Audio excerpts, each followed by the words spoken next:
जमीन पर जंग होने की वजह से जमीन पूरी तरह तबाह हो गई थी, इसलिए कुछ लोगों को चांद पर भेजा गया ताकि वहाँ पर जाकर वो लोग बाकी के इंसानों के लिए कॉलोनीज बना सके। और जब ये सारा काम हो गया, जिसके बाद इंसान जमीन को छोड़कर चांद पर जाकर रहने लगे। लेकिन चांद पर रहना इतना आसान नहीं था, क्योंकि वहाँ पर मीटियोर का तूफान आया करता था, तो इसीलिए इन्हें ये सारे फैसले बदलने पड़े। जिसके बाद इंसान ने चांद पर माइनिंग करना शुरू किया ताकि वो चांद पर जिंदगी गुजारने के आसान हल ढूंढ सके। तो बहुत से लोगों को माइनिंग के लिए रखा गया, जिन्हें माइनर्स कहा गया, और साथ ही यह असूल भी बनाया गया कि ये माइनर अपनी फैमिली के साथ ही चांद पर रहेंगे। अब हमें माइनर्स के बच्चे दिखाए जाते हैं जो कि इसी जगह यानी कि चांद पर पैदा हुए थे। वो सभी मिलकर स्पेस रोवर यानी कि जो गाड़ी चांद पर चल सकती थी उसे चुराने की कोशिश कर रहे थे। तभी वहाँ पर कोई आता है, जिससे डरकर सभी छुप गए थे। इन्हीं में एक बच्चा जिसका नाम कैलिब होता है, उसके हाथ में एक कैप्सूल था। उसके डैड भी एक माइनर थे जो कि काम करने के दौरान मारे गए। कैलिब को 3 दिन बाद ओमेगा पर भेजने का फैसला किया जाता है, जहाँ पर उसे किसी दूसरी फैमिली को गोद दे दिया जाएगा, जहाँ पर जिंदगी हर तरह से खुशहाल है, लोग बहुत मजे से जिंदगी गुजारते हैं। यहीं पर हमें ये बताया जाता है कि चांद पर से ओमेगा पर जाने के लिए तकरीबन 75 साल लगते हैं, जिसके दौरान सफर करने वाला इंसान क्रायो स्लीप एक चैम्बर में रहता है, जिससे उस इंसान की उम्र नहीं बढ़ती। जब वो चांद से ओमेगा पर पहुंचता है तो वो उतने ही साल का होता है। कैलिब इस बात को जानता था, उसे ओमेगा तक जाने में 75 साल लगेंगे, लेकिन कैलिब यहाँ से नहीं जाना चाहता था। वो जानता था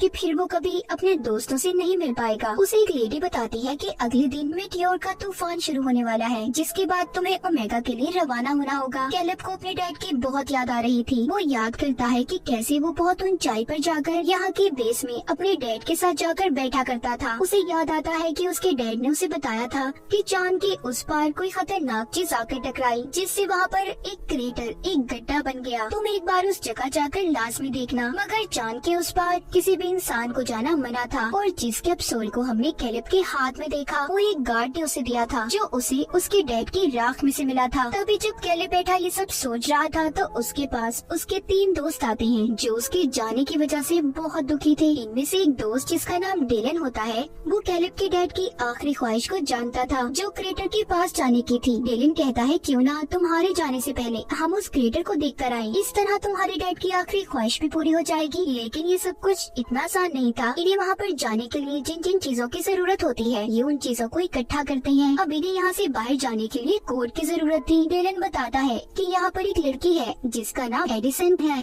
एडिसन कुछ दिन पहले ही जमीन से चांद पर शिफ्ट हुई थी। उसका कोई दोस्त भी नहीं था, वो एक साइंटिस्ट की बेटी थी। तो डेलन कहता है क्या पता उसको कोड के बारे में पता हो। जब वो एडिसन से बात करने जाता है तो वो उससे कोई बात नहीं करती और वहाँ से चली जाती है। ये देखकर डेलन उसके पीछे जाता है और उसे अब सारी बात के बारे में बताता है। वो कहता है मैं शुरू से ही तुमसे दोस्ती करना चाहता था, चाहे सब लोग तुम्हें अजीब समझते हो। एडिसन सब सुनकर कहती है ठीक है, मैं तुम लोगों की मदद करने के लिए तैयार हूँ, पर तुम्हारे इस मिशन में मैं भी तुम्हारे साथ जाऊंगी।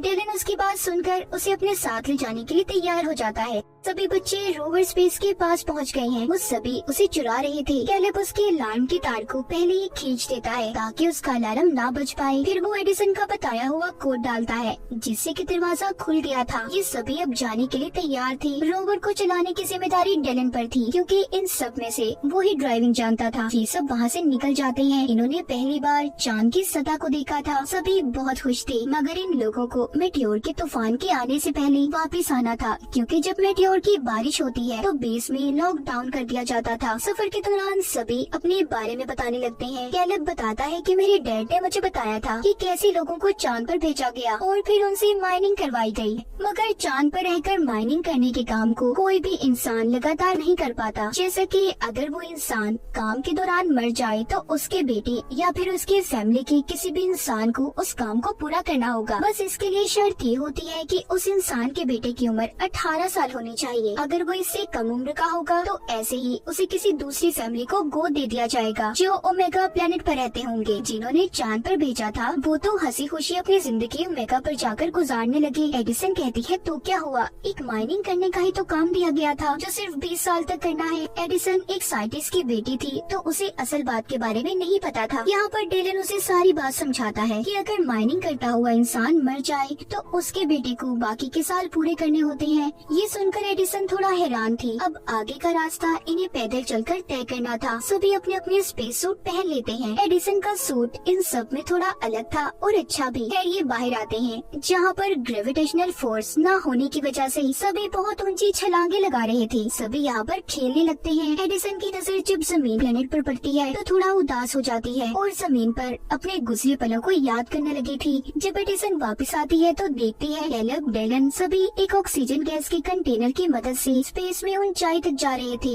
इन्होंने खुद को रोवर के साथ रस्सी से बांधा हुआ था ताकि ये स्पेस फला में दूर तक न जा पाए। एडिसन ये देखकर कहती है ये खतरनाक हो सकता है, ऐसा मत करो, मगर उसकी कोई बात भी नहीं सुनता। जब ये सब कुछ कैलेब का एक छोटा दोस्त करने लगता है तो झटका लगने की वजह से उसकी रस्सी टूट गई थी, जिस वजह से वो स्पेस खला में दूर चला गया था। ये सब देखकर कैलेब और उसके बाकी के दोस्त ऑक्सीजन सिलेंडर लेकर उसे बचाने की कोशिश करते हैं। सबने मुश्किल से अपने दोस्त को बचा लिया था, मगर इन सब में उनकी बहुत सारी ऑक्सीजन खत्म हो गई थी। इनके पास इतनी भी ऑक्सीजन नहीं बची थी कि ये क्रेटर तक पहुंच पाते। सब बुरी तरह से फंस चुके थे। तभी कैलेब को याद आता है कि उसके एक दोस्त ने बताया था कि इधर ही कहीं पर एक आउटपोस्ट है, क्या पता इन्हें उधर जाकर ऑक्सीजन मिल जाए। ये बात सुनकर कैलेब का दोस्त बोलता है कि मैं वहाँ पर नहीं जाऊँगा क्योंकि मेरे भाई ने मुझे बताया था कि उधर भूत रहते हैं। ये बात सुनकर डेलन उसका मजाक बनाने लगता है और इसी बात पर दोनों की आपस में लड़ाई हो गई थी। ये देखकर कैलेब जोर से चिल्लाता है और कहता है कि जितना वक्त साथ रहने के लिए बचा है तुम ऐसे ही लड़कर उसे बर्बाद कर देना चाहते हो। इस बात को सुनकर दोनों ने दोबारा से दोस्ती कर ली थी। खैर ये उस आउटपोस्ट पर पहुंच जाते हैं जिधर बहुत अंधेरा था। उधर इन्हें इंसानों की परछाइयां भी नजर आती हैं, जिसे देखकर सभी डर गए थे। लाइट्स जलाने पर इन्हें पता चलता है कि वो कोई इंसान नहीं बल्कि पुतले थे और ये कोई आउटपोस्ट नहीं बल्कि एक ऐसे घर का मॉडल था कि अगर इंसान जान पर रहते तो ऐसे घरों में रहा करते। खैर वहाँ पर इन्हें थोड़ा सा खाना और ऑक्सीजन मिल जाती है। रात भी हो गई थी, इसीलिए सभी तरह रात गुजारने का फैसला करते हैं। डेलन अपने बारे में एडिसन को बताता है कि मेरे डैड मुझे अकेला छोड़कर चले गए। एडिसन भी अपने बारे में बताने लगती है कि मेरे मॉम डैड की डाइवोर्स तलाक हो गई थी, जिसके बाद मेरी मॉम मेरे भाई को लेकर ओमेगा प्लेनेट पर चली गई। मैं बहुत अकेला महसूस करती हूँ। सब लोग सो गए थे मगर कैलेब और एडिसन अभी भी जाग रहे थे। कैलेब एडिसन से बातें करने लगता है।